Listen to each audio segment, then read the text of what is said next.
అండి, welcome back to our channel Shruti vlogs. ఈరోజు captaincy container టాస్క్లో భాగంగా ఫస్ట్ 4 మెంబర్స్ గేమ్లోకి వెళ్ళారు. సో 4 మెంబర్స్ భరణి గారు, ఇమాన్యుయల్, మన మనీష్ అండ్ డీమన్ పవన్, వీళ్ళు నలుగురు ఫస్ట్ టాస్క్లో పార్టిసిపేట్ చేశారు. వాళ్ళతో మన రీతు సంచాలక్గా నిర్వహించడం జరిగింది. సంచాలక్గా రీతు ఈరోజు అట్టర్ ఫ్లాప్ పర్ఫార్మెన్స్ అండి. పక్కా ఫెయిల్ అయిపోయింది రీతు.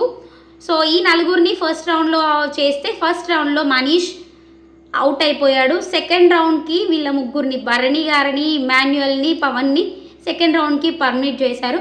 ఈ సెకండ్ రౌండ్లో మన రీతక్క, మన అక్కోభ్య రాధిక 3.0 అంటే ఆమెనే. ఇక ఆ రాధికక్క ఏం చేసింది, మన భరణి గారు ఏమీ చేయలేదు, జస్ట్ నార్మల్గా కలర్ పోయడానికి వెళ్తే ఇమాన్యుయల్ అండ్ భరణి ఇద్దరు కలిసి కలర్ పోయడానికి వెళ్ళారు. ఈ కలర్ పూసే క్రమంలో ఈ మనిషి మన రీతక్క ఏం చేసింది, stop stop stop stop stop అని 3 times అడిగింది. ఈమెకి ఏమొచ్చిందిరా అరుస్తుంది అని అనుకునే లోపే ఎలిమినేట్ అంటుంది. గేమ్లో నుంచి క్విట్ అయిపోండి భరణి గారు, నేను స్టాప్ అన్నా కానీ మీరు స్టాప్ అవ్వలేదు, అందుకే మిమ్మల్ని ఎలిమినేట్ చేస్తున్నా ఈ రౌండ్లో నుంచి అని చెప్పేసి ఎలిమినేట్ చేసేసింది. దానికి సమాధానం ఇవ్వమని సంజన గారు, తనుజ గారు అడిగిన, this is my game, I'm the sanchalak, so నా నిర్ణయం తుది నిర్ణయం అని చెప్పేసి అందరినీ స్టాప్ చేపించేసింది.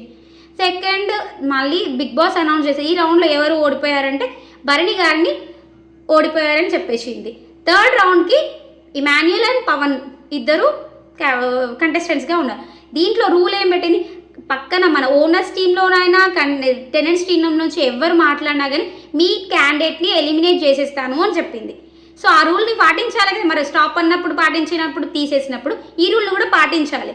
బట్ మన అక్క ఫేవరెటిజం ఎలా ఉంటుందంటే ఓనర్స్ టీం మొత్తం అరుస్తూనే ఉన్నారు. డీమన్ పవన్ ఎలా అంటే కామనర్ వర్సెస్ సెలబ్రిటీ అని ప్రొవోకింగ్ చేస్తూనే ఉన్నారు. అయినా వాళ్ళని ఏమనలేదు. మన తనుజ వాళ్ళు మాత్రం ఒక మాట మాట్లాడితే వాళ్ళని మాత్రం మీ టీం నుంచి ఎలిమినేట్ చేసేస్తాను అని అన్నది. లైక్ ట్యాకిల్ కూడా చేశాడు. పవన్ వచ్చేసి మన ఇమాన్యుయల్ని మొత్తం ట్యాకిల్ చేశాడు. ట్యాకిల్ చేసినప్పుడు కూడా తను స్టాప్ అని చెప్పలేదు. ఇంకా మొత్తం మన ఇమాన్యుయల్కి మొత్తం పూసేశాడు. ఈ రౌండ్లో గెలిచేశాడు. ఎవరు, డీమన్ పవన్ గెలవడం జరిగింది. డీమన్ పవన్కి క్యాప్టెన్సీ బ్యాడ్జ్ వచ్చింది. సో మన కర్మగాలి రేపటి నుంచి రచ్చ ఘోరంగా జరుగుతుంది. ఏం చేయలేం కాబట్టి మనం రేపటి నుంచి బిగ్ బాస్ షో అలానే చూడాలి.